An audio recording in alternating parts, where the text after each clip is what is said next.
Well, this was a bit of a surprise.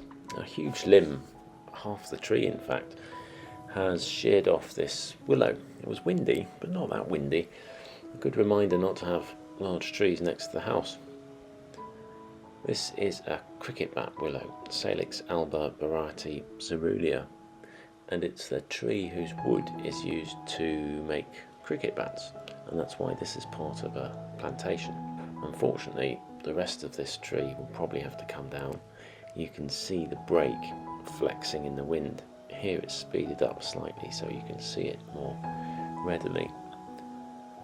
There's loads of wood here, that's the positive. I'll saw up the trunk and large branches, split the logs, and they can keep the house warm next winter. They probably won't have time to dry out for this winter, but that's fine, there's plenty stored away. Now, you could say, seeing as this is a willow plantation, that there are plenty of willows left, but I find it really hard to let all these branches go to waste. So I'll try and get some cuttings to root from them, and that way it feels like some new life is coming out of the situation. The deer will be pleased with this bounty too. They love willow, not just the leaves but the bark. The leaves and bark both contain a compound called salicin, which has long been known to have pain relieving properties and in fact led to the development of aspirin, which is based on a related compound.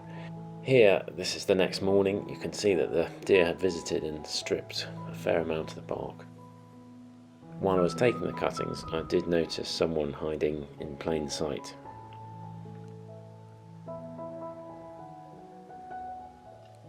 I have to say, making these videos does force me to do some tidying and cleaning. The kitchen looked much more cluttered beforehand, and honestly the stuff's still there, it's just out of view. These cuttings should root in water given a few weeks. Willows are quite good at that.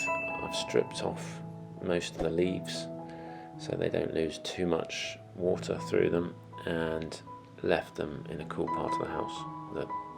The cuttings, not the leaves. I'll show you what happens next.